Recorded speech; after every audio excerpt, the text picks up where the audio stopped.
లోకంలోకి ఎందుకు వచ్చారు అంటే 2 పనులు చేయడానికి. మొదటి పని ఆయన ఒక్కడే చేశాడు. రెండో పని ఆయన చేసినట్లు మనం అందరం చేయాలి. ఆ 2 పనుల కోసం యేసే వచ్చాడు. మొదటి పని ఆయన ఒక్కడే చేయగలిగేది ఏంటంటే, ఆయన ఒక్కడే మన పాపాల కోసం సిలువ మీద చనిపోయి 3వ దినాన్ని తిరిగి లేచి మనకి రక్షణ అనే దాన్ని ఉచితంగా అందించడం. సో అది ఆయన ఒక్కడే చేయగలరు. అది ఆయన చేశాడు. అయితే దానికంటే ముందు ఇంకో పని చేశాడు. ఏం చేశాడంటే, 3.5 సంవత్సరాలు ఈ లోకంలో ఉన్నప్పుడు 12 మందిని తన దగ్గర పెట్టుకొని ఆ 3.5 సంవత్సరాలు వాళ్ళకి ఏ విధంగా బోధించాలి, ఏ విధంగా వ్యవహరించాలి, ఏ విధంగా జీవించాలి అని వాళ్ళకి తరబీదునిచ్చారు. ఆ తరబీదుని ఇవ్వడాన్నే మనం శిష్యరికం అంటాం. కాబట్టి 12 మంది శిష్యుల్ని తయారు చేసి ఆయన ఆ రక్షణ కార్యాన్ని ముగించేసి వెళ్ళిపోయాడు. అలా ఎందుకు చేశాడు అని అంటే, ఇప్పుడు మనం పునుకులు వేస్తాం అనుకోండి. పునుకులు మీకు అర్థమైన భాషలో చెప్తున్నాను. నూనెలో పునుకులు వేసి ఉడికితే కదా కొద్దిసేపటికి, ఆ పునుకులు తీసే టైంకి ఆ పునుకులు ఎక్కడ వేయాలో డేక్షా ముందు రెడీ చేసుకోవాలి. అవునా కదా? అప్పుడే పునుకులు వేస్తారు. లేదా ఎవరైనా వేస్తాడా? ఎవడైనా తేనె కోసం వెళ్తున్నప్పుడు దానికోసం గిన్నె పట్టుకెళ్ళాలి. లేకపోతే తేనె ఎక్కడ లాగాలో తెలియదు. అవునా కదా? గుడ్లు కొనుక్కెళ్ళాలంటే ఆ గుడ్ల కోసం క్యాన్ తీసుకెళ్ళాలి. అప్పుడు ఆ గుడ్లు పట్టుకెళ్తాం. యేసుప్రభు వారు కూడా ఏం చేశారంటే, నేను సువార్తను తయారు చేస్తాను. అంటే సిలువ మీద చనిపోయి తిరిగి లేవటం అనేది సువార్త తయారు చేయడం. ఈ సువార్త తయారు చేస్తాను.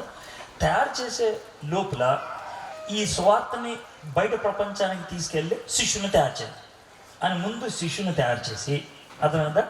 ఆయన సువార్తను ఆయన కార్యాన్ని పూర్తి చేసి శిష్యుల చేతి అప్పగించి, మీరు సర్వలోకానికి వెళ్ళి వాక్యాన్ని బోధించండి అని చెప్పాడు. అది ఈ 2 పనులు చేశాడు యేసయ్య. ఓకే, ఒకటి సువార్త మనకి అందించడానికి, రెండోది మనల్ని శిష్యులుగా తరబీదు చేసి శిష్యులుగా ఎలా తరబీదు చేయాలో ఒక నమూనా మనకి ఇవ్వడానికి. శిష్యరికం అనేది ఈ ఈశాన్య దేశం అంటే ఈ ప్రాంతాల్లో చాలా మామూలు. గురువుగారి దగ్గర శిష్యులు ఉంటారు ఎప్పుడు కూడా. ఇక భారతదేశంలో కూడా అంతే. గురువుగారి దగ్గర ఎప్పుడు శిష్యులు ఉంటారు. శిష్యులు ఎలా ఉంటారు తెలుసా? ఇప్పుడు బాబుని ఒక గురువుగారి దగ్గర పెట్టాలనుకోండి, వాడికి 10 ఏళ్ళు 8 ఏళ్ళు వచ్చినప్పుడు తీసుకెళ్ళి పడేస్తారు. సంవత్సరానికి ఒకసారి వెళ్ళి అమ్మా నాన్న పలకరించి వస్తారు, అంతే. అడిగి మొత్తం అంతా గురువుగారు చూసుకుంటారు. శిష్యుడు గురుదక్షిణ ఇస్తాడు గురువుకి. తర్వాత తల్లిదండ్రులు కూడా ఈయన పెంచుతున్నందుకు వాడికి గురువుగారికి ఇస్తారు అనమాట. ఇక మొత్తం శిష్యుడే, గురువుగారే అన్నీ చూసేదనమాట.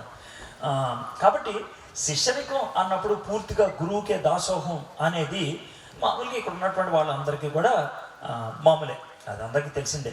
యేసుప్రభు వారు ఈ శిష్యరికం చాలా బాగా చేశారనమాట. కాబట్టి ఇక్కడ ఉన్నటువంటి మీరంతా పగలొచ్చారు కాబట్టి మీటింగ్కి, నేనేమో అర్థం చేసుకుంటున్నానంటే, మీరందరూ బైబిల్ కొద్ది గొప్ప తెలిసిన వాళ్ళు, సువార్త బాగా విన్నోళ్ళు, తర్వాత దేవుని పాటలు బాగా పాడేవాళ్ళు, తర్వాత ప్రార్థన కూడా బాగా చేసేవాళ్ళు, ప్రతి ఆదివారం మందిరానికి వెళ్ళేటువంటి వాళ్ళు. కాబట్టి మీరు ఒక స్థాయికి వచ్చేసారు. అయితే అక్కడితో అయిపోయిందా? కాదు. ఇప్పుడు మనం మామిడి చెట్టు వేసాం అనుకోండి, ఎదిగేదాకా చూస్తాం. తర్వాత ఏం చేస్తాం? కాయల కోసం ఎదురు చూస్తాం. అవునా కదా? కోడిని కొంతకాలం పెంచుతాం. పెంచిన తర్వాత ఏం చేస్తాం? గుడ్లు పెట్టుద్దని చూస్తాం. దేవుడు మీకు సువార్తనిచ్చాడు, మిమ్మల్ని విశ్వాసాలుగా చేశాడు, ఒక స్థాయికి తీసుకొచ్చాడు. అతను దేవుడు మీ దగ్గర నుంచి కోరుకునేది ఏంటి? మీరు ఇతరుల్ని శిష్యులుగా తయారు చేయాలని. ఇప్పుడు మీరు ఇతరుల్ని శిష్యులుగా తయారు చేయాలంటే ముందు మీరు దేవునికి శిష్యులు అవ్వాలి.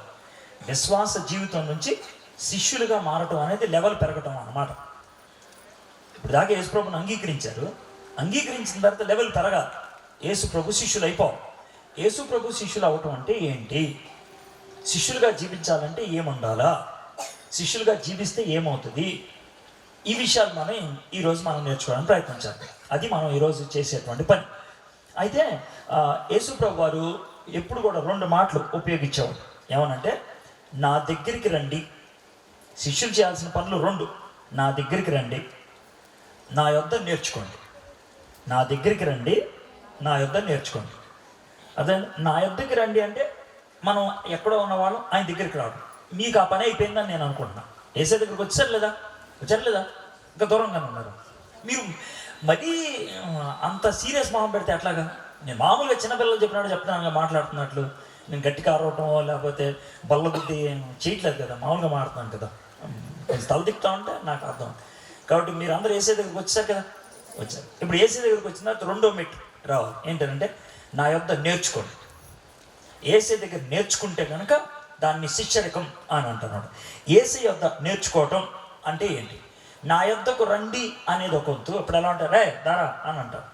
అయిపోయిన తర్వాత మన దగ్గరికి వచ్చిన తర్వాత మనం ముందు నడుస్తూ ఉంటే మన వెనకాల వాళ్ళు నడుస్తూ ఉంటాడు.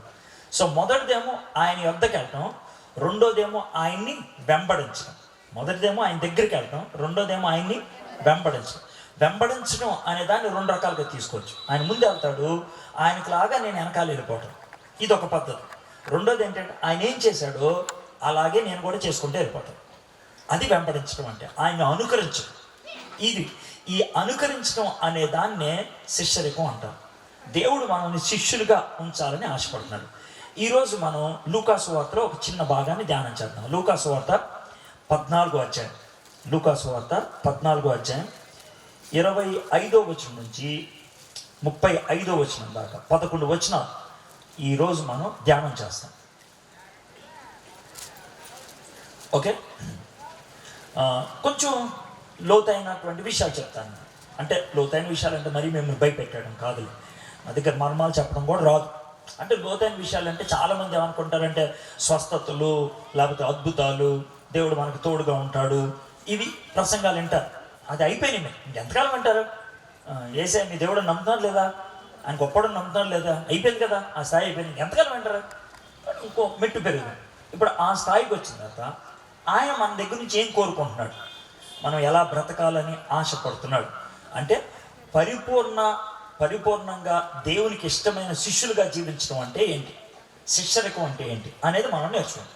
ఓకే, ఈ భాగాన్ని చదువుకుంటే వెళ్తే మీకు అర్థమైపోతుంది. 25, 26 వచనాలు కలిపి చదువుతాం. లూకాసు వార్త 14వ అధ్యాయం తీశారు కదా. బహుజన సమూహములు ఆయనతో కూడా వెళ్ళుచున్నప్పుడు ఆయన వారి తట్టు తిరిగి, ఎంతమంది ఎవరు వెళ్తున్నారంటే ఆయన వెంబడి చాలామంది వెళ్తున్నారు. ఓకే, బహుజన సమూహం ఆయనతో కూడా వెళ్ళుచున్నప్పుడు ఆయన వారి తట్టు తిరిగి, అంటే వీళ్ళందరూ కూడా యేసు ప్రభు గొప్పోడు అని గుర్తించేశారు.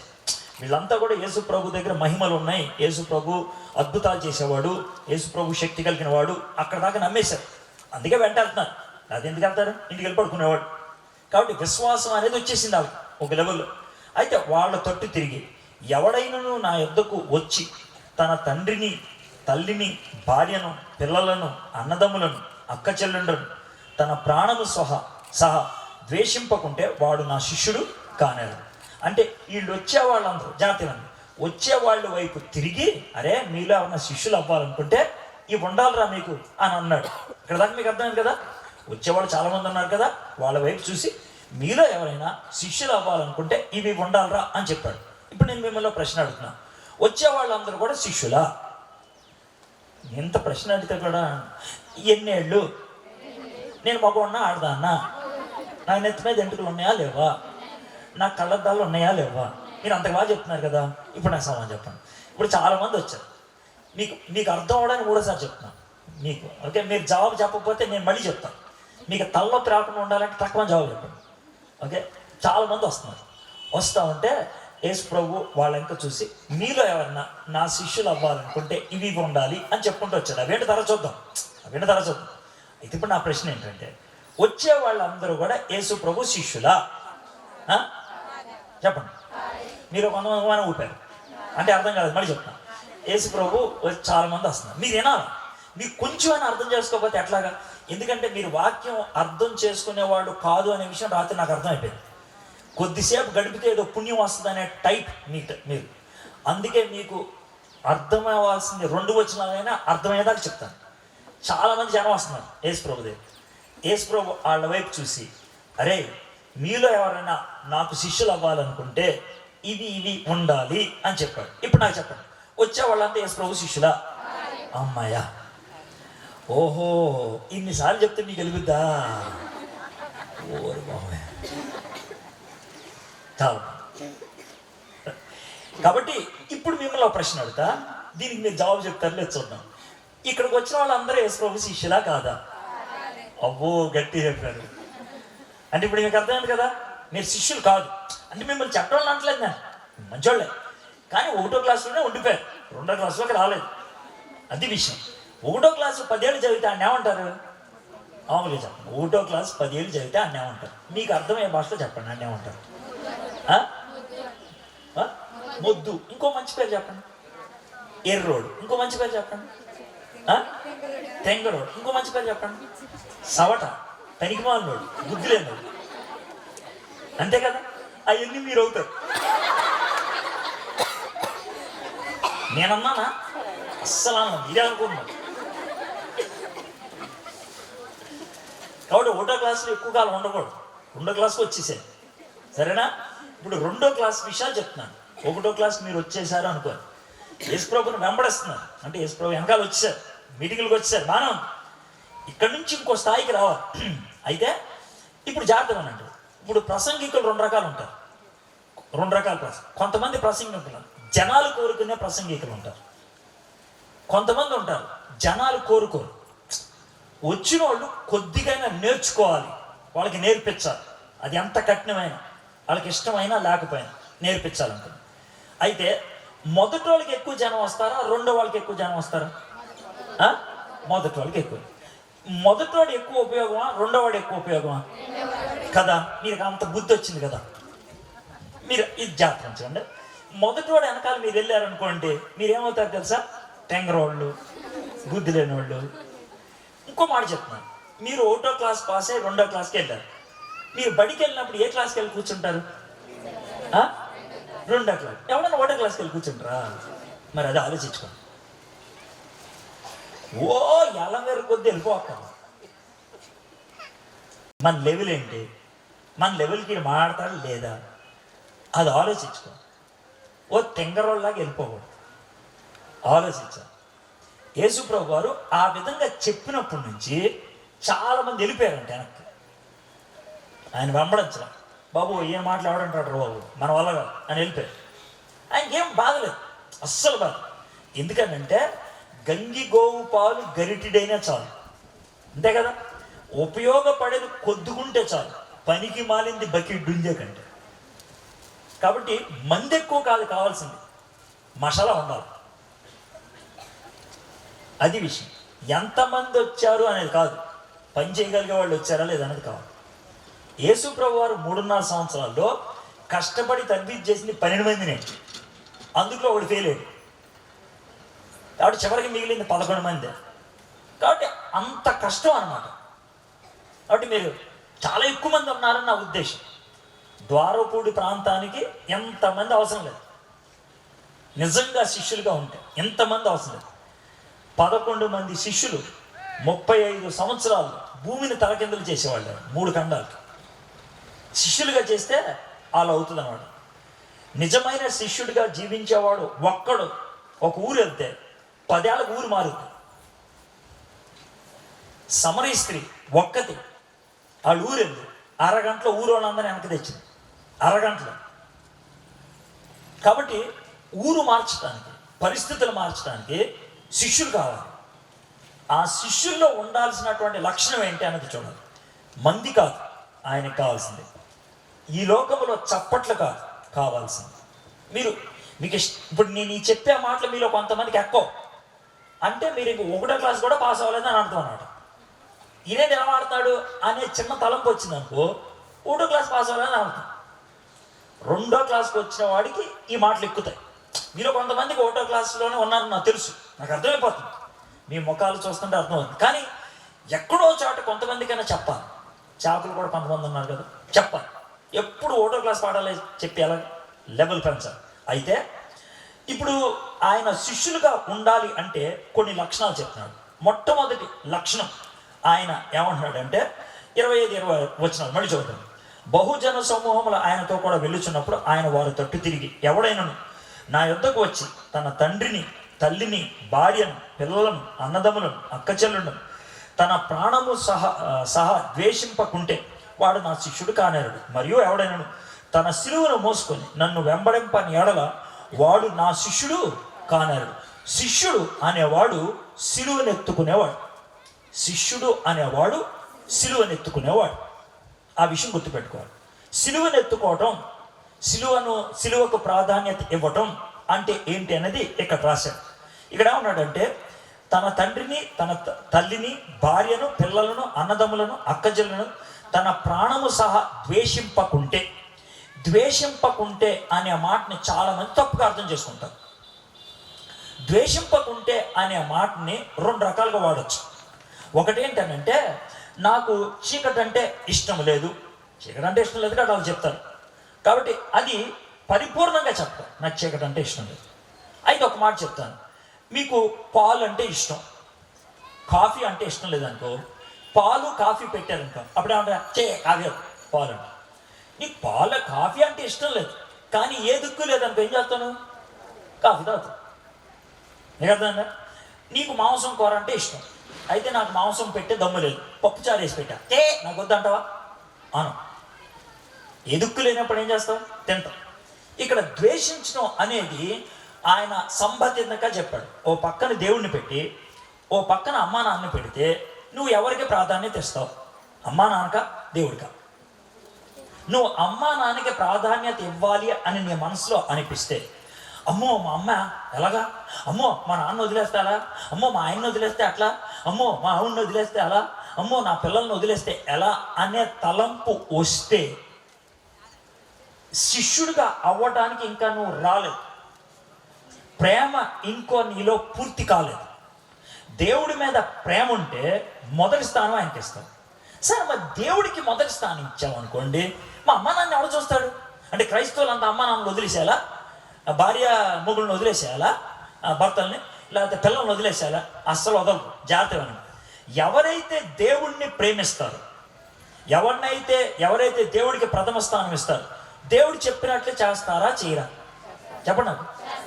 దేవుడు చెప్పాడు, దేవుడు భార్యలకి ఏమని చెప్తాడు, భర్తలకు విధేయత చూపించరా అంటాడు. దేవుడు భర్తలకు ఏం చెప్తాడు, భార్యని ప్రేమించరా అంటాడు. దేవుడు పిల్లలకి ఏం చెప్తాడు, అమ్మా నాన్నని గౌరవించరా అంటాడు. దేవుడు తల్లిదండ్రులకి ఏం చెప్తాడు, పిల్లల్ని జాగ్రత్త చూసుకోరా అంటాడు. దేవుడిని ప్రేమించిన వాడు దేవుడు చెప్పినట్లు చేస్తాడు. అయితే ఇప్పుడు రెండు ఉంటాయి కారణాలు. భార్యని ప్రేమించేవాళ్ళు రెండు టైప్స్ ఉంటారు.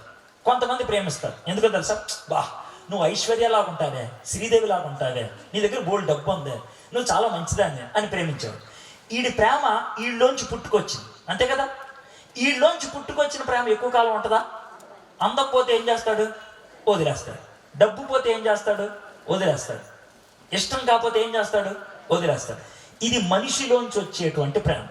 రెండో రకమైన ప్రేమ ఉంటుంది, నువ్వంటే నాకు ఇష్టం, ఎందుకు తెలుసా, దేవుడు నేను నాకు ఇచ్చాడు. నువ్వంటే నాకు ఇష్టం, ఎందుకో తెలుసా, దేవుడు నిన్ను ఇష్టపడమన్నాడు. దేవుడు ఉన్నంతకాలం ఈ ఇష్టం ఉంటుంది, అందం ఉన్నంతకాలం ఇష్టం ఉంటుంది మొదటివాడికి, దేవుడు ఉన్నంతకాలం ఇష్టం ఉంటుంది అంటే రెండో వాడికి, డబ్బు ఉన్నంతకాలం ఇష్టం ఉంటుంది అంటే మొదటివాడికి, దేవుడు ఉన్నంతకాలం ఇష్టం ఉంటుంది అంటది రెండో వాడికి. దేవుడు ఎప్పుడైనా పోతాడా? కాబట్టి దేవుడి దగ్గర నుంచి వచ్చే ప్రేమకి అంతం ఉంటుందా? దేవుడి నుంచి వచ్చేటువంటి ప్రేమకి షరతులు ఉంటాయా? ఉండవు. అమ్మ నాన్నని ప్రేమిస్తారు, షరతులు లేకుండా ప్రేమిస్తారు. భార్యాభర్తల్ని ప్రేమిస్తారు, షరతులు లేకుండా ప్రేమిస్తారు. పిల్లల్ని ప్రేమిస్తారు, షరతులు లేకుండా ప్రేమిస్తారు. అది దేవుడి నుంచి వచ్చేటువంటి ప్రేమ. అయితే వాళ్ళకి తొలి స్థానం ఎవరో, దేవుడు.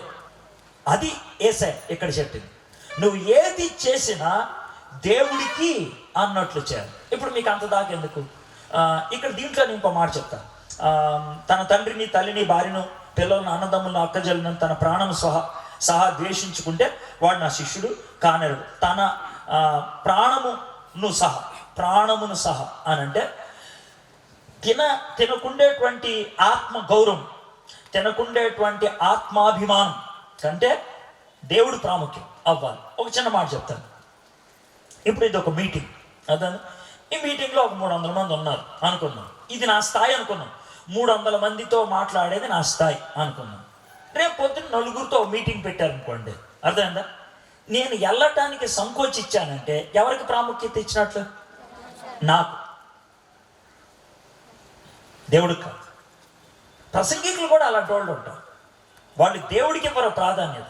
ప్రసంగం దేవుడి మీదే చేస్తారు, ప్రసంగాలు అంతా దేవుడి మీద, యేసు రక్తమే చేయమంటారు, హల్లెలూయా అంటారు, అన్నీ చేస్తారు. కానీ వాళ్ళు దేవుడిని ప్రేమించరు. దేవుడిని ప్రేమించేవాడు దేవుడు చెప్పిన చోటుకి వెళ్ళిపోతాడు, దేవుడు చెయ్యమన్న పని చేస్తాడు. అవునా కదా? ఒకసారి ఫిలిప్ అనేటువంటి ఆయన వెళ్తున్నాడు, ఎవరు పెద్ద మీటింగ్కి వెళ్తున్నాడు. ఆయన వెళ్తాం పరిశుద్ధాత్ముడు అన్నాడు, బాబు కొంచెం ఇటు వెళ్ళాను.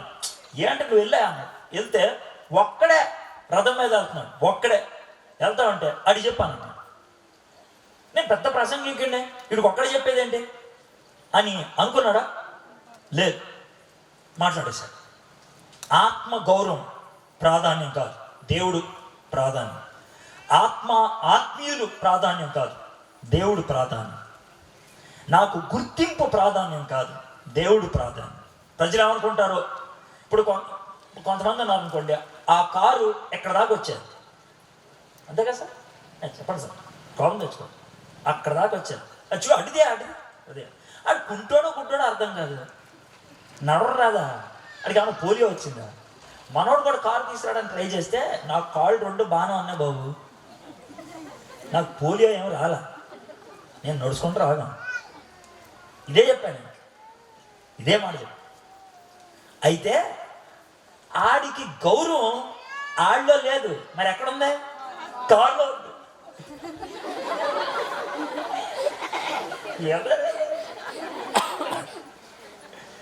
కాబట్టి ఎంత పెద్ద కారులో వస్తే అంత పెద్ద గౌరవం వాడికి. కోటు గీటేసుకొని ఉంటాడు, ఎండ అద్దరిపోతూ ఉంటుంది. మీరు మామూలు సన్న బట్టలు వేసుకొని ఇసురుకుంటాడు, వీడు కోటు వేసుకొని ప్రసంగం చేస్తాడు. ఎందుకురా అంటే ఆడి గౌరవం కోట్లో ఉంది. విషయం ఆడికి లేదు. అంటే నేను అందుకని చిరిగిపోయిన బట్టలు వేసుకొని రమ్మన్నట్ల. నువ్వు దేవుని మహిమార్థం నీకున్న వాటిలో బస్ట్ వేసుకో, కానీ నీ కనుదృష్టి నువ్వు వేసుకునే బట్టలో, నువ్వు నడిచే వాహనమో, నువ్వు వెళ్ళే మీటింగో, నువ్వు నడిచే మార్గమో, లేదా నువ్వు మాట్లాడే మనుషుల మీద ఆధారపడి లేదు. నీ గౌరవం ఎక్కడుంది? దేవుణ్ణిలో. నీ ప్రేమ ఎక్కడ? దేవుణ్ణిలో. సో దేవుడితో నీకు ఆ కనెక్షన్ ఉంటే నీ మనస్సు అంతా కూడా సిలువ మీద ఉన్నట్లు. కాబట్టి ఆ మాట 27వ వచనం చెప్తున్నాడు. మరియు ఎవడైనా తన సిలువను మోసుకొని నన్ను వెంబడింపని ఎడల వాడు నా శిష్యుడు కానేరు. సిలువను మోయటం అని అంటే, ఇప్పుడు సిలువ ఎక్కాడు అనుకోండి, సిలువ మీద ఇలా కొడతారు కదా, సిలువ ఎక్కినోడు వెనక్కి చూడగలడా? సిలువ ఎక్కినోడు వెనక్కి వెళ్ళగలడా? సిలువ ఎక్కినోడు ఒకటే కనబడుతుంది, ముందు, వెనక్కి కనబడు. కాబట్టి నువ్వు దేవుణ్ణి వెంబడించేటప్పుడు ఈడేమనుకుంటున్నాడు వెనకాల ఆలోచుతున్నారు, అది ఆలోచించు. ఇంతే, అటు చూసుకుంటే వెళ్ళిపోవడం. అదే ఆయన ఉద్దేశం. నువ్వు సిలువను పట్టుకొని వచ్చేసి, పైగా సిలువను మోసుకొని వెళ్ళేవాడు చివరికి ఏమవుతాడు? సిలువను మోసుకొని వెళ్ళేవాడు చివరికి ఏమవుతాడు తెలిస్తే చెప్పండి. అది తెలియదని గట్టి చెప్పండి, మీకు తెలియదని నేను చెప్తాను. సిలువను మోసుకొని వెళ్ళినవాడు చివరికి ఏమవుతాడు చెప్పండి. సిలువ మీద చచ్చిపోతాడు. సిలువని ఎవరు మోసుకెళ్తారు తెలుసా? ఎవడైతే ఆ సిలువ మీద చచ్చిపోవాలో ఆ సిలువని ఆడుతోనే మోయిస్తాడు. ఆడుతోనే మోయిస్తాడు. కాబట్టి ఆ సిలువను మోసుకొని వెళ్ళిపోయాడు అంటే చివరికి దాని మీద ఏమవుతాడు? సో సిలువను మోసుకెళ్ళేవాడు మనసులో ఏముంటుంది? ఒకటే ఉంటుంది, నేను అడిగేసిన చచ్చిపోతాను, ఈ సిలువ నన్ను చంపేస్తాను. ఇది కాబట్టి చావుకి సిద్ధపడిపోయి వచ్చేసాను. అలా వస్తేనే నన్ను వెంబడించండి, లేకపోతే లేదు. కాబట్టి మీరు శిష్యులు అవ్వాలి నాకు అని అంటే చావుకి తెగించాను. ఇది చేస్తాను. నేను బాగా చదువుకొని ఉద్యోగం చేస్తున్నాను. చిన్న వయసులోనే కారు గీరు సంపాదించుకున్నాను, బాగుంది. 25 ఏళ్ళు రాకముందే కారు వచ్చేసింది, అర్థమైందా? అది పరిస్థితి. అలాంటి పరిస్థితుల్లో దేవుడు నన్ను పరిపూర్ణ సేవకు పిలిచాడు. అరే నువ్వు ఉద్యోగం రాజీనామా చేసి రావాలి. ఏం ఇప్పుడు చేయట్లేదా? రోజుకి 3 మీటింగ్లో, వారానికి 3 మీటింగ్లో మాట్లాడుతున్నాను కదా, విద్యార్థులకి బైబిల్ స్టడీస్ తీసుకుంటున్నాను కదా, అన్నీ చెప్పు. లేదు, నిన్ను అసలు తయారు చేసిందే ఈ స్థాయికి తెచ్చిందే, నువ్వు నాకు పరిపూర్ణంగా కావాలి. ఇది 1 రోజు కాదు, 2 రోజులు కాదు, దగ్గర 2 సంవత్సరాలు నాకు దేవుడికి కొట్లాట. దేవుడు రమ్మంటాడు, నేను రాను. అయితే ఆ టైంలో ఒక ఆయన నాకు ఇచ్చినటువంటి సలహా ఏమన్నాడు తెలుసా? ఏమండి ఇలాగ తర్జన భర్జన పడుతున్నాను ఏంటంటే, ఓ పని చేయన్నాడు. టావు కాగితం ఉంటుందే, టావు కాగితం తెలుసు కదా, 2 పక్కలు ఉంటుంది టావు. ఆ కాగితం ఒకటి తీసుకొని పైన ఈ విధంగా రాయి, ప్రియమైన యేసయ్యకు అని అన్నాడు. అంటే రాశాను. రాసిన తర్వాత టావ్ పేపర్ చివర ఉంటుంది, దాంట్లో ఇట్లు నీ ప్రియ కుమారుడు ఎడ్వర్డ్ విలియమ్స్ అని కింద సంతకం పెట్టాను. మధ్యలో అన్న అంది వదిలేశాను. అంతే, మధ్యలో తెల్లగా వదిలేసి అంటే చేశాను. చేసిన తర్వాత ఈ కాగితం దేవుడికి ఇచ్చి మధ్యలో ఏం ఆయన రాస్తే అదే దానికి నువ్వు కింద ఏం చేశావు?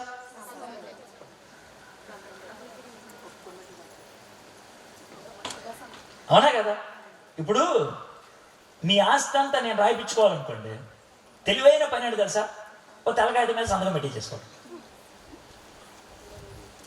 ఎందుకంటే ఆస్తి వివరాలని తెలిసిందా అప్పుడు రాయొచ్చు లిస్ట్, సంతకం పెట్టేస్తే అయిపోయింది కదా. సో సంతకం పెట్టడం శిష్యుడు కావటం. గుర్తుపెట్టుకోండి, 1వ క్లాసులో చాలా కాలం ఉంటే మీరే అన్నారు తెంగరోళ్ళు అనేసి, మీరే అన్నారు పిచ్చోళ్ళు అనేసి, మీరే అన్నారు ఎర్రోళ్ళు అనేసి. ఎర్రోళ్ళు దేవుని రాజ్యంలో చేరతారా? చెప్పండి. మీరు చేరరు. 1వ క్లాసులోనే ఉంటే 2వ క్లాసులో వచ్చారు. అది విషయం. 2వ క్లాసులోకి రావాలంటే మొదటి పాఠం ఇది, నీ సిలువను ఎత్తుకొని నన్ను వెంబడించాలి. ఏ సంబంధాలు కూడా ప్రాముఖ్యం కాదు, ఏ ఆత్మీయులు కూడా ప్రాముఖ్యం కాదు, ఆత్మ గౌరవం ప్రాముఖ్యం కాదు. నీ సిలువను ఎత్తుకొని నన్ను వెంబడించాలి. ఇది మొదటి పాఠం. అర్థమైంది కదా? ఇక్కడికి మనకి దేవుడి దగ్గరికి వెళ్ళటానికి అడ్డుగా ఉన్నది ఏంటి? ఒకసారి ఆలోచించండి. మనకి దేవుడి దగ్గరికి వెళ్ళటానికి అడ్డుగా ఉన్నది ఏంటి? ప్రార్థన చేయడానికి కూర్చున్నప్పుడు మీకు బాగా అర్థమవుతుంది. ప్రార్థన చేయడానికి కూర్చున్నప్పుడు ప్రార్థనలో ఏ విషయాలు మనల్ని ప్రార్థన నుంచి దూరం చేస్తాయి? అంటే మీరు చాలా గంభీరంగా మోకరిస్తారు. బయటోడు ఎవడైనా నిన్ను ఫోటో తీస్తే విపరీతమైనటువంటి ఆత్మీయంగా ఉన్నాం అనుకుంటారు, కానీ లోన మాత్రం ఎక్కడెక్కడో ఆలోచిస్తూ ఉండొచ్చు. అంటే చాలా ఫ్రాంక్గా చెప్తాను, ఉన్నది ఉన్నట్లు. సో కళ్ళు మూసుకొని ఇలా ఉంటావు, యేసయ్యా నీకు స్తోత్రం అని సైలెంట్ అయిపోతావు. బయటోడు ఏమనుకుంటాడు తెలుసా? ఇడి ధ్యానంలోకి వెళ్ళాడు, అంతా ఉత్తలేదు, నువ్వు టూరింగ్ చేస్తున్నావా? అది విషయం జరిగింది. మిమ్మల్ని దేవుని సన్నిధిలోంచి దూరం చేసేది ఏంటో ఆలోచించుకోండి. అదొక వ్యక్తి కావచ్చు, అదొక అలవాటు కావచ్చు, అదొక సీరియల్ కావచ్చు, ఏదైనా అవ్వచ్చు. అది వచ్చి మిమ్మల్ని దేవుని నుంచి దూరం చేస్తుంటే మీరు చేయగలిగే పని ఏంటి తెలుసా? దాన్ని సిలువేసేయండి. దాన్ని సిలువేసాను, అది వెనకాల ఉంటుంది. ఇంకా వెనకాల ఏమైనా చూస్తాం?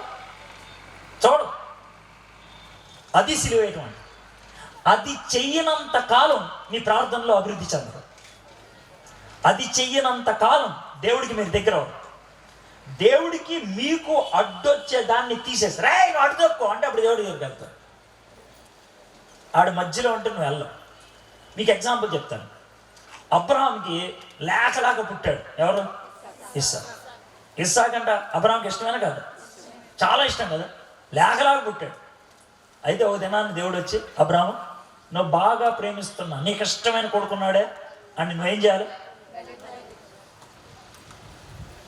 నువ్వు నాకు ఇచ్చావు కొడుకుని, వాగ్దానపు పుత్రుడు, నువ్వు ఇచ్చినోడే, ఇది చంపేమంటావేంటి అని అన్నాడా? తన మనసులో ఇస్సాకుని చంపేశాడా లేదా? మనసులో, బయట చంపలేదు, చంపేశాడా లేదా? అంటే మనసులో దేవుడికి అబ్రహాంకి మధ్యన ఇస్సాకు ఉన్నాడా? లేడు.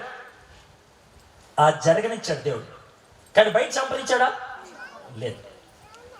అయితే దేవుడు బయట చంపేమంటాడు, లోన్ చంపేమంటాడు. బయట వాళ్ళని గౌరవించాలి, బయట వాళ్ళని ప్రేమించాలి, కానీ మనసులో చంపాను. మీకు అర్థమైంది కదా? ఇది సిలువను ఎత్తుకున్నాడు. కాబట్టి మీరు ఒకసారి క్రియాశీలకంగా ఆలోచించండి.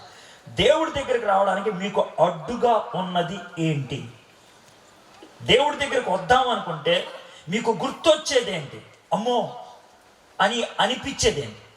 దాని విషయం మీరు చేయాల్సింది ఒకటే, ప్రభా ఇది నాకు అడ్డు, ఇది నాకు సమస్య, దీన్ని మీరే సిలువేశాను, నా నుంచి దీన్ని దూరం చేశాను అని దేవుణ్ణి అడగాలి. ఇది సిలువేయటం అంటే. అయిపోయిందా? ఇప్పుడు 28 నుంచి చూద్దాం. మీలో ఎవడైనను ఒక గోపురము కట్టింప గోరిని ఎడల దాన్ని కొనసాగించుటకు కావలసిన తన యొద్ద ఉన్నదో లేదో అని కూర్చుండి తగులుబడి మొదట లెక్క చూచుకొనడా, చూచుకొనని ఎడల అతడు దాన్ని పునాది వేసి ఒకవేళ దాన్ని కొనసాగింపలేకపోయినందున చూచువారందరూ ఈ మనుషుడు కట్ట మొదలుపెట్టను కానీ కొనసాగింపలేకపోయినని అతను చూచి ఎగతాళి చేయుదురు. ఇది రెండోది. శిష్యుడిగా ఉండేవాడు శిఖరాన్ని కట్టాలి. ఏం కట్టాలి? శిఖరం అంటే ఏంటో చెప్తాను. ముందు సిలువ, తర్వాత శిఖరం, అన్ని సా అనే అక్షరంతో వచ్చేస్తాయి. శిఖరం అంటే ఏంటంటే, ఇప్పుడు ద్రాక్ష తోట ఉంటుంది కదా, 20-30 ఎకరాలు ఉంటుంది. ద్రాక్ష తోట పందిరిలాగా ఉంటుంది. వీళ్ళు ఏం చేస్తారంటే, ద్రాక్ష తోట దూరం నుంచి చూస్తారు. పురుగులు ఏమైనా వస్తున్నాయా, జంతువులు ఏమైనా వస్తున్నాయా, దొంగలు ఏమైనా వస్తున్నారా. దానికి ఏం చేస్తారంటే, ఈ 20 ఎకరాలు ఒకటే చూస్తాడు. ఎలాగంటే ఒక ఎత్తైన బురుజు కట్టుకొని దాని మీద కూర్చొని చూస్తూ ఉంటాడు. సో దేవుడు ఏమంటాడంటే, ఒకసారి నీ జీవితాన్ని నాకు అర్పించిన తర్వాత ఆ జీవితాన్ని కాపాడుకోవడానికి నువ్వు శిఖరాన్ని కట్టుకోవాలి. ఇది కాపాడుతాను. శత్రువులు చెత్తుకెళ్ళిపోతారేమో, కాపాడుతాను. నిన్నెవరన్నా దోచుకెళ్ళిపోతారేమో, నీకు పురుగులు పడతాయేమో. అది జరగకుండా ఉంటే శిఖరాన్ని కట్టుకోవాలి. ఈ శిఖరాన్ని శిష్యులు కట్టుకోకపోతే పడిపోతారు. శిఖరాన్ని కట్టుకోవడానికి యేసు ప్రభు చెప్పిన కొన్ని విషయాలు చెప్తాను. గెత్సెమనే తోటలో 3 శిష్యులు, మీరు చాలా పోటీగాళ్ళరా, మీ అంత గొప్పవాళ్ళు ఎవడు లేడు, మిగిలిన వాళ్ళు వేస్ట్ గాళ్ళు అని 3 తీసుకెళ్ళాడు. పేతుర్ని, యోహాని, యాకోబుని తీసుకెళ్ళి బాబు కొంచెం ప్రార్థన చేయండి రా అన్నాడు. అని వీళ్ళు వెళ్ళి ప్రార్థన చేసి వచ్చేటప్పుడు వీళ్ళు ఏం చేస్తున్నారు చెప్పండి నాకు. 3 శిష్యులు ఏం చేస్తున్నారు తెలిస్తే చెప్పండి. మీరు రామాయణం అంటున్నట్లు అంటున్నారు. మీరు నిద్రపోతున్నారు. అప్పుడు యేసయ్య కోపం వచ్చి, శోధనలో పడిపోకుండాన్నట్లు మెలకువగా ఉండి ప్రార్థన చేయండి. ప్రార్థన ఒక శిఖరం, బైబిల్ పఠనం ఒక శిఖరం, సహవాసానికి రావటం ఒక శిఖరం. కొంతమంది వ్యక్తుల్ని నా ఆత్మీయ జీవితం గురించి పరిశీలించవా అని అడగడం ఒక శిఖరం. శిఖరాలు కట్టుకోవాలి. శిఖరం పూర్తి కాకపోతే వచ్చే బాధ ఏంటి చెప్తాను. జాగ్రత్తగా. ఒక తాగుబోతున్నాడు, లేకపోతే ఒక సినిమాలకి వెళ్ళే వ్యక్తి ఉన్నాడు, లేకపోతే ఒక సీరియల్ చూసే వ్యక్తి ఉన్నాడు, ఒక ఇష్టం వచ్చిన తిరిగే వ్యక్తి ఉన్నాడు. మారు మనసు పొందాడు. ఇలా మీటింగ్ వచ్చి వారం రోజుల తర్వాత సినిమాకి వస్తావు, నేను రాను, మానేశా. సీరియల్స్ వస్తావు, చూడను, చూడకూడదంట అని చెప్పేశారు. ఇక అవతల వాళ్ళు దీని సంగతి చూడాలి, వీడి సంగతి చూడాలనుకుంటారు. 15 రోజుల తర్వాత శిఖరం కట్టుకోవాలా, నీ మనసు ఆగట్లా, మళ్ళీ వెనక్కి వెళ్ళిపోయావు. ఏది? మళ్ళీ సీరియల్ చూడటం, మళ్ళీ సినిమాకి వెళ్ళటం, మళ్ళీ మందు కొడటం. అప్పుడు ఒక మాట చెప్పండి, మామూలుగా రోజు మందు కొట్టేవాడు కొట్టుకుంటూ వెళ్ళాడు అనుకో, అని ఎవడు తిట్టడు. మానేసి హడావిడి చేసి మళ్ళీ కొట్టారనుకో అని ఏమంటారు, రే మారేసావన్నా, పెద్ద డైలాగ్ వేసామన్నా అని అంటారు లేదా? మీరు చాలా మంది అదే టైప్ అనుకుంటారు. అంటే బయట వాళ్ళు ఎవరు అంటారు, మిత్రులు అంటారు, బాగా క్లోజ్. ఇక్కడ అదే మాట చెప్పాడు, ఎవడైనా బురుజు కడుతున్నప్పుడు ఎంత ఖర్చు అవుద్ది అని ముందు ఆలోచించి మొదలు పెట్టాలి. ఒకవేళ కట్టడం మొదలుపెట్టి మధ్యలో ఆపేస్తే, రే ఇడు సంగట్టాడు రెడ్డి, వేసుగాడు రెడ్డి అని తిడతారే. సేమ్ మన పరిస్థితి కూడా అదే. ఏం కట్టకపోతే బాధలేదు, పూర్తి కడితే బాధలేదు, కట్టి మధ్యలో ఆపేస్తే అంతకంటే దరిద్రం కూడా ఉండదు. మనలో చాలా మంది సగం టైప్. ఇప్పుడు కొన్ని పచ్చి తినొచ్చు, లేదా పూర్తిగా ఉడికింది తినొచ్చు, మధ్యలో దాన్ని ఎవడ తినడం. టమాటాగా ఎవరిని ఇచ్చాడు అనుకో, తినేచ్చా లేదా? తినేచ్చు. టమాటా పులుసు చేసామనుకో, తాగేచ్చా? సగం ఉడికిందైతే మరి అది విషయం. గుడ్డు పూర్తిగా ఉడికిందనుకో తినేయచ్చు, పచ్చిదనుకో కళ్ళు మూసుకొని మింగేయచ్చు. సగం అయితే దాని కొరకాలో మెంగాలో అర్థం కాదు, నోరంతా ప్యాసి. ఇప్పుడు మీకు అర్థమైందా? మీకు బతికదే.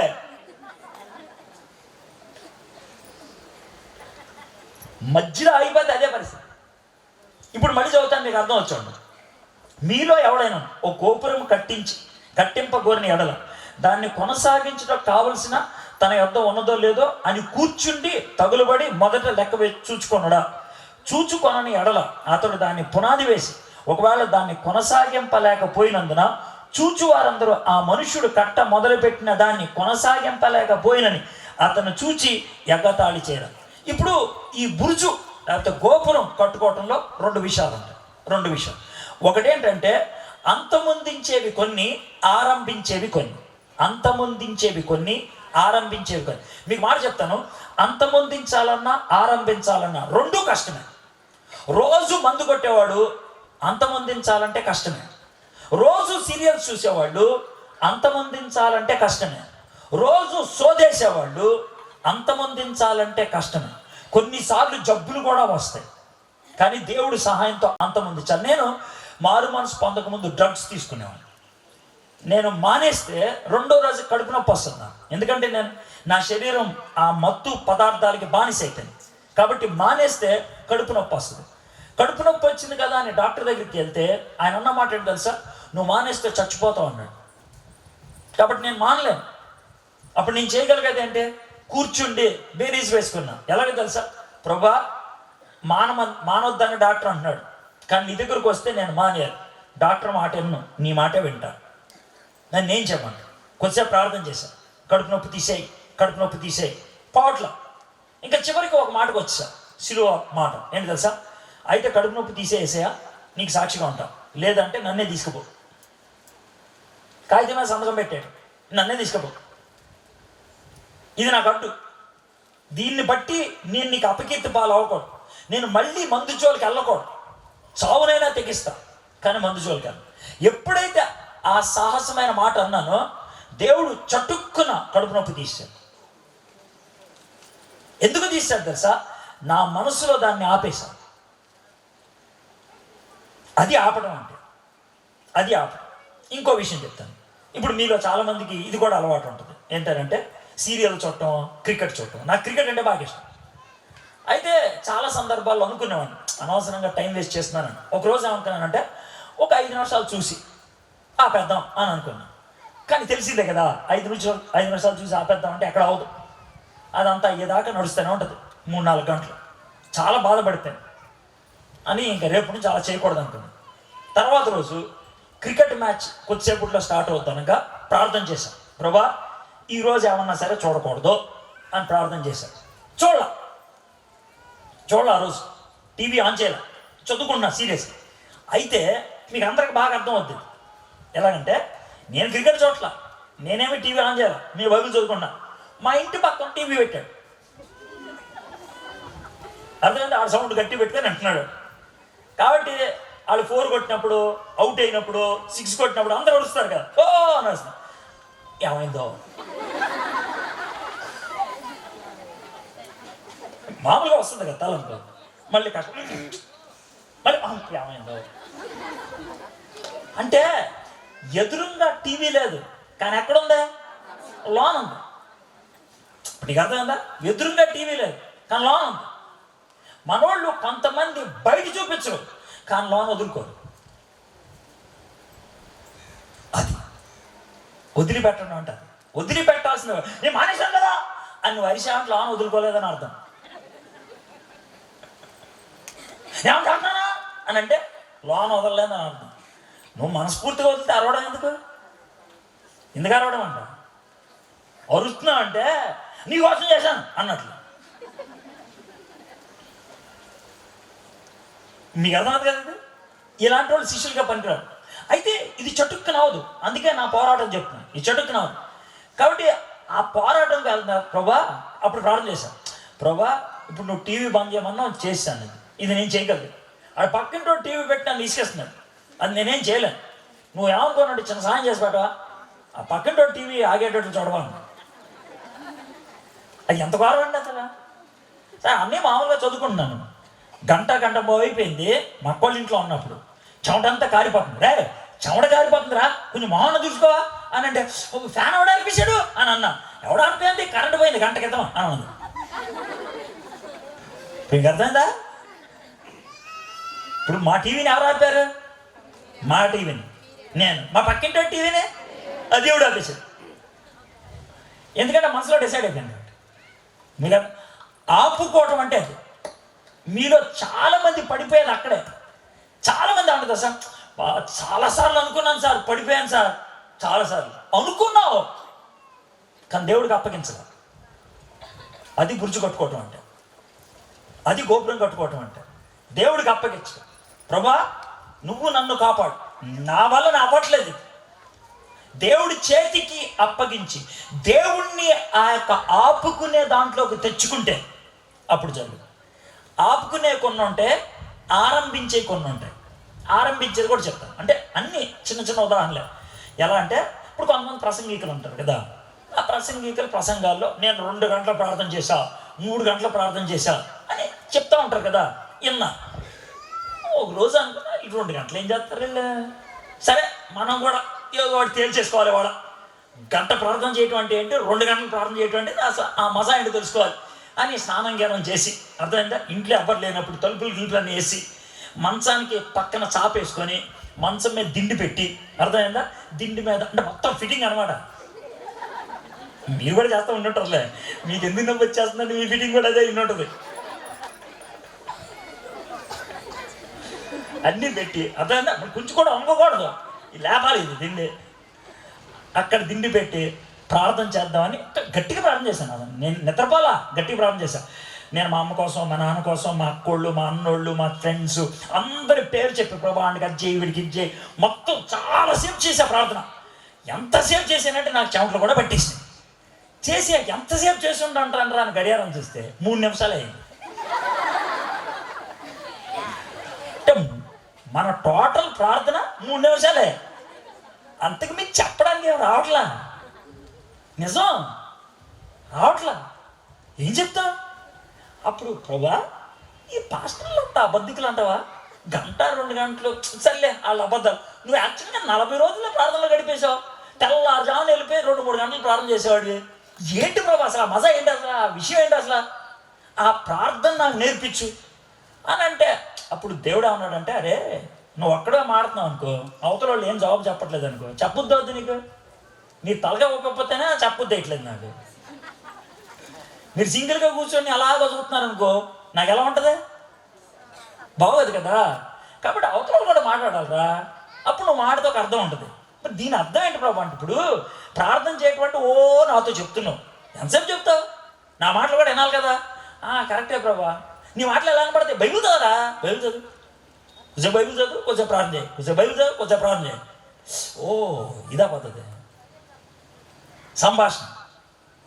ప్రార్థన కూడా ఏ రోజు చేసినా అదే ప్రార్థన చేయకూడదు. సర్వోన్నతుడా, సర్వశక్తిమంతుడా, నేను ఊపిలో ఉన్నాను, పెంటలో ఉన్నాను, ఒకప్పుడు తాగాను, ఇప్పుడు బయటకు వచ్చాను. ఏ రోజు చేసినా అదే డైలాగ్. నిన్న ప్రార్థన వాళ్ళ ప్రార్థన పక్క పక్కన పెడితే ఏం తేడా ఉంటుంది. అదే ఇప్పుడు ఈరోజు ఏమంటే బాగున్నారా, ఏం చేశారు, ఇడ్లీలు తిన్నాను, సాంబార్ తిన్నాను. రేపు పొద్దున ఏమంటే బాగున్నాను, ఏం చేశాను, ఇడ్లీ తిన్నా, సాంబార్ తిన్నాను. 3వ రోజు ఏమంటే బాగున్నారా, ఏం చేశారు, ఇడ్లీ తిన్నా, సాంబార్. బట్ ఈ ఇడ్లీ సాంబార్ కదా రైడు అనరా లేదా. ఇప్పుడు రోజు అదే పెంట, అదే గోపురం, అదే సుత్తి, అదే శానం. ఇప్పుడు మాట మార్చవా, మాట ఎప్పుడు మారుస్తుంది తెలుసా, దేవుడు మాటలు విని దానికి అనుగుణంగా నువ్వు మాట్లాడుకుంటూ వెళ్తే సంభాషణలాగా ఉంటుంది. అది నేర్పించారు. ఇది బాగుంది. అయితే ఇంకో విషయం కూడా ఉంది. ఈ విధంగా ప్రార్థన చేయడం మొదలుపెట్టిన తర్వాత 2 సమస్యలు వచ్చినాయి. అందరికి వచ్చే సమస్యలు. ఒకటి, ప్రార్థన కూర్చుందామంటే నిద్ర వచ్చేస్తుంది. ప్రపంచంలో సుఖంగా నిద్రపోయే స్థానం ఏంటంటే క్రైస్తవ కూడికలు. ప్రసంగికుడు స్తోత్రం అన్నప్పుడు వీళ్ళు ఎక్కడ,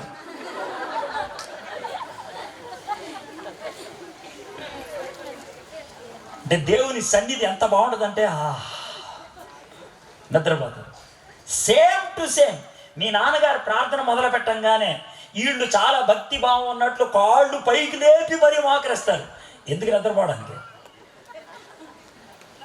నిద్రపోతారు. ప్రార్థన అయిన తర్వాత మనం లే ఇప్పుడే నిద్ర వచ్చింది, మళ్ళీ అదొక డ్రామా. ప్రార్థనలో నిద్ర ఒక సమస్య చాలా మందికి ఉండేటువంటి. ప్రార్థనలో నిద్ర వచ్చినప్పుడు నేను చేసే పని ఏంటంటే గట్టిగా ప్రార్థన చేయడం. ప్రార్థనలో నిద్ర వచ్చినప్పుడు గట్టిగా ప్రార్థన చేస్తే నిద్రపోద్ది, కానీ ఇంకోటి జరుగుద్ది. ఏంటి తెలుసా, మనం పెదాలతో ప్రార్థన చేస్తాం కదా, మనసు ఎక్కడెక్కడ వెళ్ళిపోద్ది. చాలా ప్రాక్టికల్ చెప్తున్నా, నేనేం దాచిపెట్టట్లా, నేనేదో ఆకాశంలోంచి ఊడిపడిన వాళ్ళ చెప్పడం. అయితే ఇలాంటి పోరాటాల్లోంచి ఏ విధంగా బయటకు వచ్చానో మీతో పంచుకుంటున్నాను. అప్పుడు గట్టిగా రక్తమే చేయం, రక్తమే చేయం, లోన పాలు ఏమవుతున్నాయి ఏమో, ఇది లోన ఇది లోన ఉంటుంది, ఇది బయట. అయితే దీన్ని అధిగమించడానికి దేవుడు నాకు ఇచ్చిన సలహా ఏంటంటే, ఓ పంచే కాగితం తీసుకో, నాకు ఉత్తరం రాయి, ప్రియమైన యేసయ్యకు అని రాయి. నువ్వు నాతో ఏం చెప్పాలనుకుంటున్నావు రాయి. నిన్నగా మొన్న ఒక అమ్మాయి అడుగుతా ఉంది, సార్ నేను ప్రార్థన చేస్తుంటే ఏకాగ్రత కోల్పోతున్నాను అన్నది. ఓ పని చేయి, కాగితం తీసుకొని రాయి అన్న. రాసిన తర్వాత నన్ను ఏం చేయమంటావు అన్నది. ఒక 5 నిమిషాల తర్వాత రాసిన తర్వాత నాకు చెప్పాను, సార్ రాశాను సార్, ఈ రాసినంతసేపు ఏకాగ్రత ఉందంటే సూపరం సార్, రాసేప్పుడు కూడా ఏకాగ్రత ఎలా పోతుంది సార్ అన్న. వెరీ గుడ్, ఇప్పుడు ఏం చేయమంటావు, చింపాతలు పడేశాను, అంతే అయిపోయింది. ప్రార్థన చేయాల్సినప్పుడల్లా కాగితం మీద రాసి చింపాతలు పడేసాయి. రాసినప్పుడు ఎవరు చూస్తారు అని చూశాడుగా, అయిపోయిందిగా, చింపాతలు పడే అయిపోయింది. ఎడుపోదు మనసు పోలేదా? దీన్ని కట్టుకోవడం అంటే, గురించి కట్టుకోవడం అంటే ఈ విధంగా ప్రార్థన, సహవాసం ఈ రెండు ఉంటే మనం విశ్వాసంలోంచి జారిపో. ఒకసారి విశ్వాసంలోకి వచ్చి వెనక్కి వెళ్తే వాడి గురించి ప్రజలు అనుకునేటువంటి మాటలు ఎంత భీకరంగా ఉంటాయో, చాలా దరిద్రంగా ఉంటాయి. మనలో చాలామంది ఆ టైప్. అందుకనే ఈ మాట చెప్పాడు. కాబట్టి మనము ఆత్మీయంగా దేవుని మాటలు గ్రహించాలి, త్యాగపూరితంగా మనం బురుజులు కట్టుకోవాలి, త్యాగాన్ని మనం చేయాలి. త్యాగాన్ని చేయడం అంటే కొన్నిసార్లు అన్నం మానేయాలి, కొన్నిసార్లు నిద్ర మానేయాలి, దేవుడితో గడిపాడు. మీలో చాలామంది ఉపవాసాలు చేస్తారు కదా, చేస్తారు లేదా? చేస్తారు. ఉపవాసం అంటే ఏంటి? మామూలు చెప్పండి, ఉపవాసం అంటే ఏం తినకుండా ఉంటాం కదా. ఏం తినకుండా ఉంటాం పెద్ద విషయం. బోల్డ్ సార్లు మానేస్తాం. అమ్మ మీద కోపం వస్తే మానేస్తాం, కడుపులో బాగోతే మానేస్తాం, ఎవరన్నా తిడతా మానేస్తాం. అన్నం మానేయటం పెద్ద విషయం కాదు ఈ దినాల్లో. పెద్ద విషయం చెప్పండి. ఉపవాసం చేయాలంటే ఈ పని చేసి చూడండి, అవుద్దిలో చూద్దాం. మీ మొబైల్ బంద్ చేసి, టీవీ బంద్ చేసి ఓ 3 గంటల సేపు కూర్చోండి, పిచ్చెక్కిపోతుంది మీకు అసలు.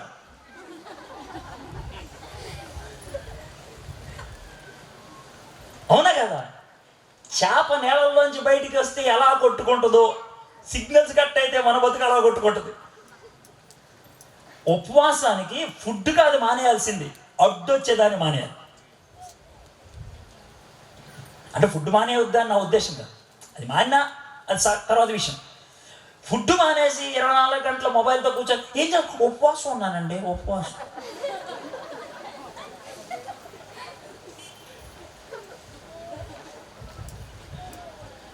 ఉపవాసం అనే పదానికి అర్థం ఏంటి తెలుసా?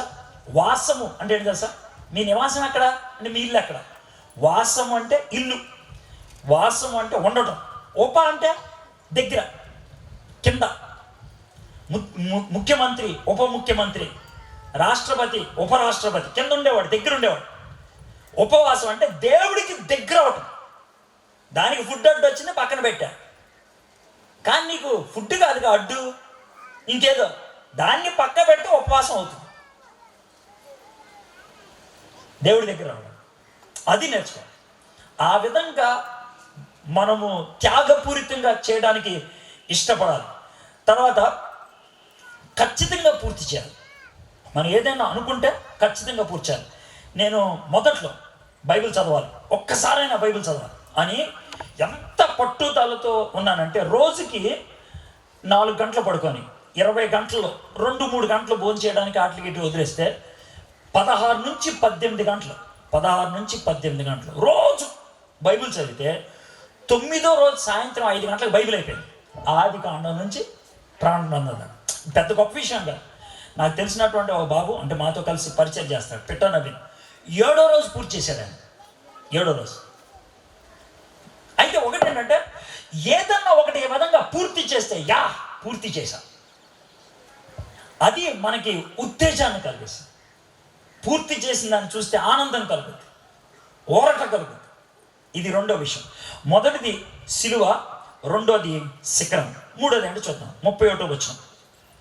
మరియు ఏ రాజైనను మరి ఒక రాజుతో యుద్ధము చేయబోనప్పుడు తన మీదకి 20,000 మందితో వచ్చువానని 10,000 మందితో ఎదిరింప శక్తి తనకు కలదో లేదో అని కూర్చుండి మొదట ఆలోచింపడ, శక్తి లేని ఎడల అతను ఇంకనూ దూరముగా ఉన్నప్పుడే రాయబారం పంపి సమాధానము చేసుకుని చూచును కదా, ఆ ప్రకారమే మీలో తనకి కలిగినదంతయు విడిచి పెట్టనివాడు నా శిష్యుడు కానేరు. ఒక విషయం చెప్తాను. యుద్ధంకి వెళ్ళేవాడికి ఒకవేళ జయము రాకపోతే వచ్చేది ఏంటో చెప్పండి. యుద్ధంకి వెళ్ళేవాడికి జయము రాకపోతే వచ్చేది ఏంటో చెప్పండి. అందుకే బాగా చెప్పాను, గేమ్ ఆడటానికి వెళ్ళినాడు విజయం రాకపోతే వచ్చేది ఓటమి. యుద్ధానికి వెళ్ళేవాడు జయము రాకపోతే వచ్చేది ఏంటి? మరణం. యుద్ధానికి వెళ్తే అయితే గెలిచి రావాలి, లేదా సావాలి. సావకుండా వెనక్కి వస్తే అని ఎదవా అంటారు. చచ్చేదాకా పోరాడాలి. విజయమా వీర స్వర్గమా, అంతేగా తెలుగులో. వీర స్వర్గం అంటే ఏంటి? యుద్ధంలో చచ్చిపోయాడని అర్థం. అయితే వీర స్వర్గంకి వెళ్ళు, లేదా విజయాన్ని సాధించు. డ్రాప్ అయ్యి వెనక్కి రావడం ఉండకూడదు.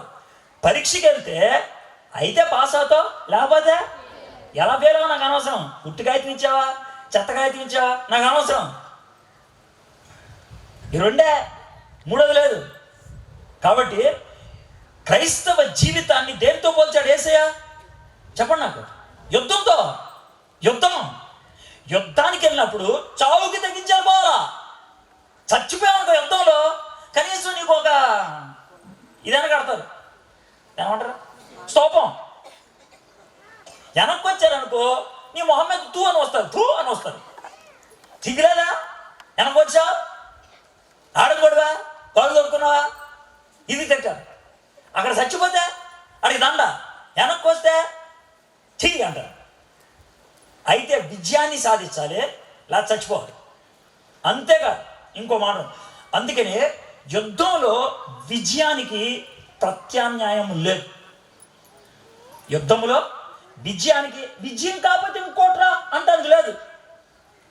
క్రైస్తవ జీవితంలో విజయానికి ప్రత్యామ్నాయం. అయితే యుద్ధంలో మనం ఓడిపోవడానికి అవకాశం ఉంది. మామూలు యుద్ధంలో. క్రైస్తవుడిగా యుద్ధంలో ఓడిపోవడం ఉంటుందా? చెప్పండి. క్రైస్తవుడిగా యుద్ధంలో ఎందుకని ఉండదు? మనతో ఎవరుంటారు? దేవుడు ఉంటాడు. నువ్వు క్రైస్తవుడు అయితే నీతో క్రీస్తున్నాడు. క్రీస్తు నీతో ఉంటే ఓడిపోవటం అనేది ఉండదు. సార్ మరి చాలామంది చచ్చిపోయారు కదంటే, వాళ్ళు చచ్చిపోయి పరలోకంలో ఏ స్థానంలో ఉంటారు? యుద్ధ భూమిలో చచ్చిపోతే వాళ్ళు ఎక్కడ ఉంటారు? వాళ్ళు హతసాక్షులకి ప్రత్యేకమైన స్థానం. ఇప్పుడు మీకు చిన్న మాట చెప్తాను. ఇక్కడ 3 రకాలైన మనుషులు ఉన్నారు. ఇక్కడ కింద కూర్చున్నారు ఒక జాతి, వెనక కుర్చీల మీద కూర్చున్నారు 2వ జాతి, స్టేజ్ ఎక్కి కూర్చున్నారు 3వ జాతి. వీళ్ళు ముందుకు ఒకటే జాతే? మరి అది విషయం. వీళ్ళు హతసాక్షుల జాతి. స్టేజ్ ఉంటుంది. అదేనా? మన భారతదేశంలో ఈ లోకంలో స్టేజ్ ఎక్కాలంటే మంచి సూట్ వేసుకుంటే ఎక్కుతారు. కానీ పరలోకంలో స్టేజ్ ఎక్కాలంటే మంచి చావు చేస్తే వస్తుంది. మంచి సూట్ వేసుకుంటే కాదు, మంచి చావు. జీవితాన్ని ఎంతగా అర్పిస్తాడో అంత ఉన్నతమైన స్థానం వస్తుంది. కాబట్టి యేసు ప్రభువు వారు ఈ మాట అంటున్నాడు, ధైర్యాన్ని కలిగి ఉండాలి. నేను చావుకైనా తెగిస్తా, కానీ వెనక్కి మాత్రం రా. దానియేలు అన్నటువంటి మాటలు చాలా గొప్పగా ఉంటాయి. ఏమన్నా తెలుసా? నేను సింహాల భవనంలోకైనా వెళ్తాను, దేవునితో గడపకుండా ఉండలేను. షడ్రక్ మెషక్ అబేద్నెగో అన్న మాటలు బాగుంటాయి. ఏమన్నా తెలుసా? మీ బొమ్మకి దండం పెట్టం, దీంట్లో సావనన్నా శాస్త్రం. చావుకి తెగిచ్చారు. అందుకనే దేవుడు వాళ్ళకి విజయాన్ని ఇచ్చాడు. నీ జీవితంలో విజయాన్ని దేవుడు చూడాలని ఇష్టపడుతున్నాడు. అవునా కదా? అయితే విజయానికి అతి ప్రాముఖ్యమైనది ఏంటి తెలుసా? ఏదో ఒక అడ్డు ఉంటుంది. అడ్డును తొలగిస్తే విజయానికి అర్థం లేదు. అడ్డును లేపేస్తే వస్తుంది. తొలగించడం వేరు, లేపేయటం వేరు. లేపేయడానికి తొలగించడానికి తేడా అని చెప్తాను. క్రికెట్ తెలుసు కదా? క్రికెట్లో అవుట్ అవ్వాలంటే 3 కర్రలు ఉంటాయి కదా, వికెట్లు. అర్థమైందా? బౌలర్గా నేను వికెట్లకి బాల్ తగిలేటట్లు వేస్తే నాకు విజయం వస్తుంది. కానీ ఊరినే రాదు, మధ్యలో బ్యాట్తో కొట్టేవాడు ఉంటాడు. అవునా కదా? ఒకవేళ ఆ బ్యాట్తో కొట్టేవాడు లేకపోతే తిన్నగా వేస్తాను అని అంటే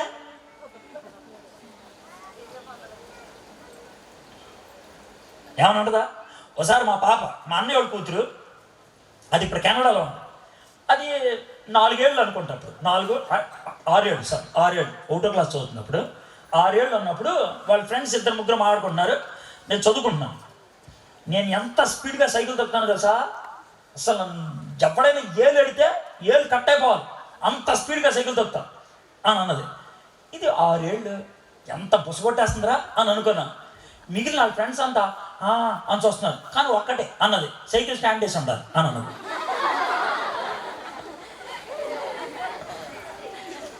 నీకు అర్థమైందా?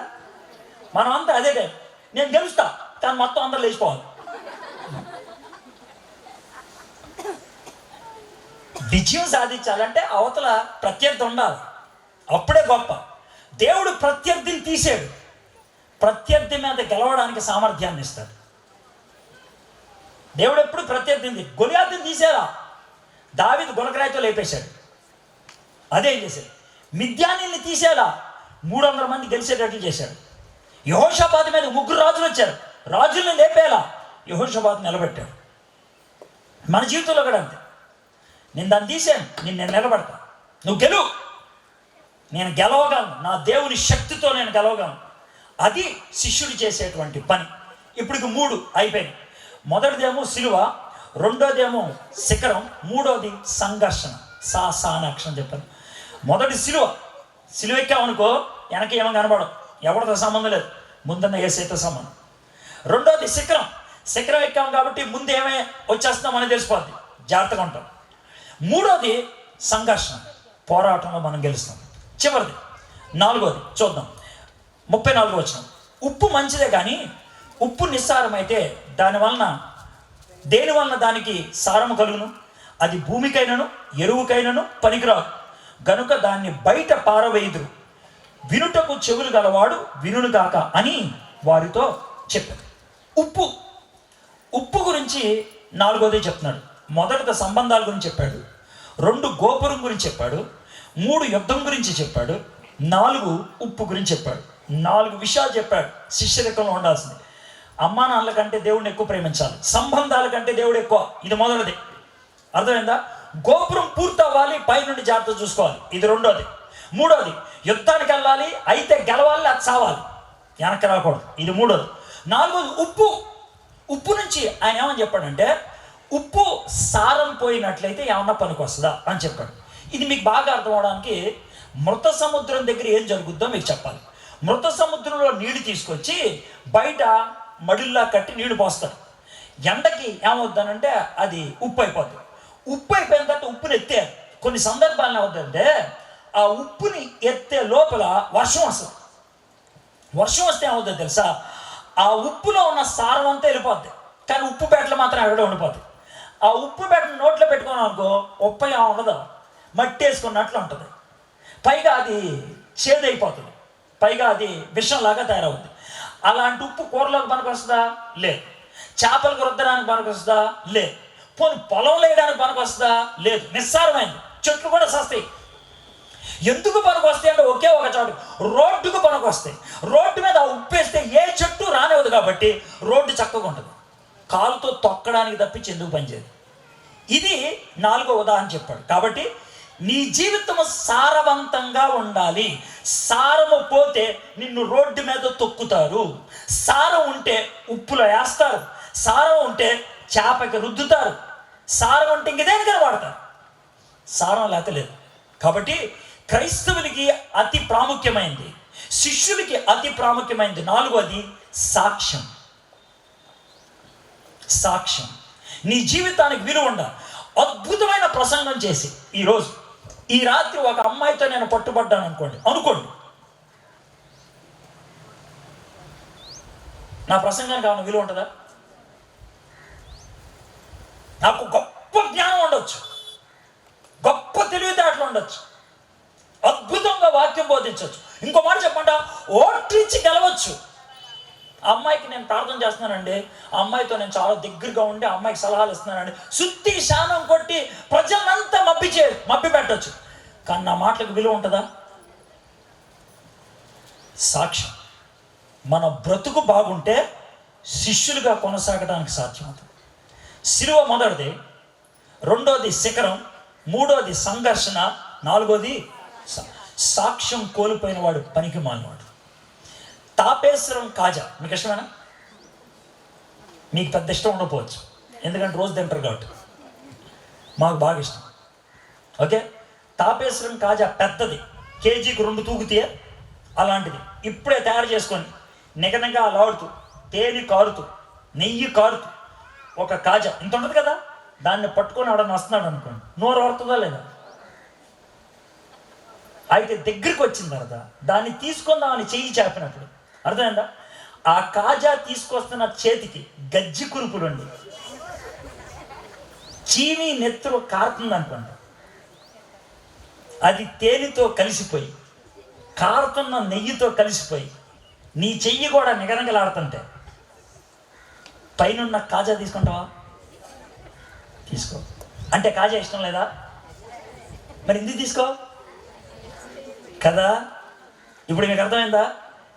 కాజా ముఖ్యం, కాజా తీసుకొచ్చే చెయ్యి కూడా ముఖ్యం. మన మాటలు ముఖ్యం, మాటలు చెప్పే మనిషి ఇంకా ముఖ్యం. బిర్యానీ మంచిదే, అయితే బిర్యానీ ప్లేట్లు వేసుకొచ్చారు, ఆ మూల బొద్దింక కనబడింది, చచ్చింది, తింటావా? తిను. కుర్చీ పెద్దది వేశారు, కూర్చుందాం అనుకుంటే దాని మీద కోడి రెట్ట ఉంది, కూర్చుంటావా? చెప్పకండి, ఎన్ని ఉదాహరణలు చెప్పండి. బతుకు ప్రాముఖ్యం. మన బ్రతుకు బాగుంటే మనం మాట్లాడే మాటలకు విలువ ఉంటుంది. ఇంకో మాట చెప్తాను, గట్టిగా రాజీ పడకుండా వాక్యం ఎప్పుడు చెప్పగలుగుతాం తెలుసా? మన బ్రతుకు జాగ్రత్తగా ఉంటుంది, లేకపోతే చెప్పలేం. పవిత్రత గురించి ఎప్పుడు మాట్లాడగలుగుతాం తెలుసా? పాపం గురించి ఎప్పుడు వ్యతిరేకంగా మాట్లాడగలుగుతాం తెలుసా? మనం పవిత్ర జీవితాన్ని జీవించడానికి అర్పించుకున్నప్పుడు. నిజమైనటువంటి శిష్యుల్ని తయారు చేస్తారు. నిజమైన శిష్యులు గురువు గారిలాగా అయిపోవడానికి ప్రయత్నం చేస్తారు. యేసు ప్రభు మీరు ఇతరుల శిష్యులు తయారు చేయండి అని అంటే నాలాగా మీరు ముందు అయిపోవాలంటున్నాడు. దేవుని యొక్క కోరిక అది. మనము శిష్యులు తయారు చేసే వాళ్ళము అవ్వాలి. అవుతున్నావా? ఈ 4 లక్షణాలు మనకున్నాయా? సిలువ మీద మమ్మల్ని మనం కొట్టేసుకున్నావా? రెండోది, శిఖరాన్ని కట్టుకొని మన జీవితాన్ని కాపాడుకోగలుగుతున్నావా? 3, సంఘర్షణలో చావుకైనా తెగించి బ్రతకడానికి ఇష్టపడుతున్నావా? 4, మన సాక్ష్యాన్ని మనం కాపాడుకోగలుగుతున్నాం. ఈ 4 విషయాల్లో ఏ ఒక్క విషయంలో లోపిస్తున్నా మీరు 2వ క్లాస్కి ఇంకా రాలేదు. కానీ దేవుడు కోరుకునేది అది. ఎంతకాలం మీకు వాక్యం చెప్పాలి, ఎంతకాలం మీకు బోధించాలి, ఆ స్థాయికి రండి అని ప్రార్థన చేస్తున్నాం. తలంచండి, కళ్ళు మూసుకోండి. నిజమైనటువంటి శిష్యులు ఈ లోక ఆత్మీయుల కంటే దేవునికి ప్రాధాన్యత ఇస్తారు. నిజమైనటువంటి శిష్యులు తన జీవితాన్ని కాపాడుకోవడానికి కావలసినటువంటి జాగ్రత్తలు మొదటగానే తీసుకుంటారు. నిజమైనటువంటి శిష్యులు తమకొచ్చే శోధనలో చావునైనా అంగీకరిస్తారు కానీ ఓడిపోరు.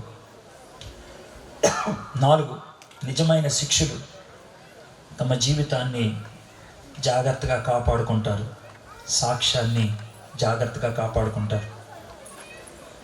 ఈ మధ్యాహ్నం దేవుడు ఒకవేళ నిన్ను అడుగుతున్నాడా, నీకు దేవునికి అడ్డుగా ఏది ఉంది దాన్ని సిలువెక్కిచ్చే అని అడుగుతున్నాడా? విశ్వాసంలోకి వచ్చి చాలాసార్లు జారిపోయావా? దేవునికి అపకీర్తి తీసుకొచ్చే స్థితి వచ్చిందా? నిన్ను ప్రజలు ఎగతాళి చేస్తున్నారా? ఓడిపోతానేమో అనే భయంతో జారుకొని వచ్చేసావా? సాక్ష్యాన్ని కోల్పోయి ఎవరికి ఏమీ సంబంధం లేకుండా మౌనంగా ఉండిపోయావా? నిజమైనటువంటి శిష్యులు ఈ 4 లక్షణాలు కలిగి ఉంటారు. మా దేవా, మా ప్రభా, నువ్వు 3.5 సంవత్సరాల్లో 12 మందిని శిష్యులుగా తరబేతి చేశావు.